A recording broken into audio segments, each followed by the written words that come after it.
Welcome to Turf Talk. We're inside 2 weeks until the Kentucky Derby. And Vance, that means it's going to be all three-year-olds all the time for the next 6 weeks. So I thought we'd take one last look at the older division before they take center stage again. Ali Sheba, Pimlico Special-ish. Definitely the Met Mile, though, is on everyone's radar for them. And so far, I have to say, I sent out a tweet to this end on Saturday. They haven't lived up to the hype.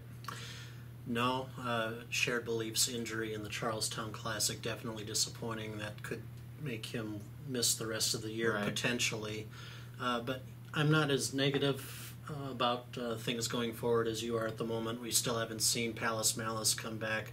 We haven't seen Tonalist or Wicked Strong come back. So I think there's some good things ahead, but definitely losing the best horse in the United States and Shared Belief, that's a killer for the division and for the sport in general. Yeah, and admittedly, I could argue it both ways. I mean, yeah, California Chrome hasn't won, so that's one spin you could put on it. But he was second to Shared Belief, no shame in that. Second in the World Cup. He's trying Ascot. I love that. It's exciting.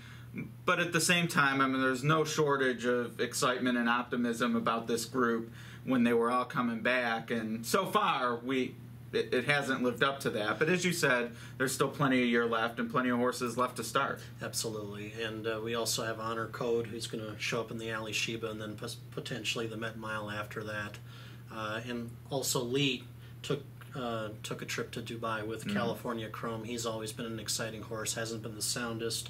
We'll see what he does when he comes back. But, you know, the Dubai World Cup being what it is and horses going over there, I mean, you lose virtually half the season right there. So I think there's still good times ahead. Right. Well, and on the plus side, this is a year where seemingly we're reloading. Normally a couple key injuries are on the shelf for various reasons, and you'd sort of be like, okay, who do we have left? But, I mean, as you said, Honor Code coming back, Bayern could be a big name we hear more from. So, yeah, I mean, it's good that there are those to step up. So I should temper my dismay, but nevertheless, I do think now that we're almost 4 months into the season, you know, I thought we'd have a little more results to go on, and as of right now, no big rivalries among that group, but that could change. Yeah, and it's just the way racing is now. When I was in my formative years watching the sport, I mean, we had lots of Grade 1 races in the first 4 months of the year. Eventually, the Graded Stakes Committee downgraded a lot of these races. Horsemen don't like that. They want to run in these prestigious races. So, you know, they simply don't run as often as they used to, and the calendar is backloaded basically. Sure. So, and that's what we have to come to expect going forward in the years ahead. And I do think, though, this year, normally I don't even consider putting a 3-year-old on the same pole as older horses until they're ready to take that step. But as good as we've seen, you know, as good as people think the 4-year-old group might be and who's left from the 5-year-old class, you know, maybe this 3-year-old group is right there with them or will be come summer. So that's exciting, too. Yeah, and I mean, we have 2 major superstars in American Pharoah and Dortmund going forward in the Derby in less than 2 weeks.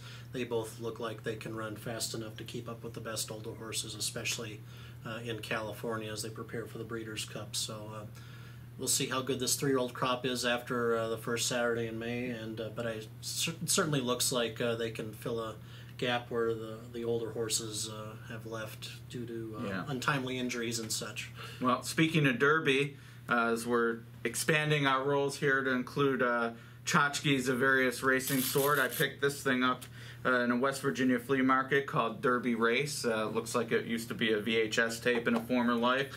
Care to guess what I scooped this for? I already scratched that off, so don't get any bright ideas. $3? $4 and worth every penny. There's only 3 horses in this race, so those who complain about field sizes currently, this was back in the 70s, they had even less. So it's good to see that that's expanded at least.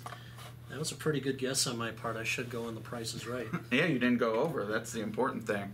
Perfect. There would have been some smarty, though, that would have said 301. Figures. Yeah, and then if you would have said 4, though, you could have reached in Bob Barker's pocket for a crisp 100. Remember that? I don't remember. I remember the Bob Barker. Yeah, I remember Bob Barker when he still had brown hair. If you hit it on the nose, he made you go in his pocket for the dough. I think I quit watching after about 1984. Okay, yeah. By then the laws had caught up with him. Yeah. Well, that's enough for Turf Talk today, but we'll certainly be back early next week with some Derby news and thoughts, and who knows what's going to go on, maybe another game show reference. But in the meantime, I'm going to try to snuff out the winner of this 3-horse race.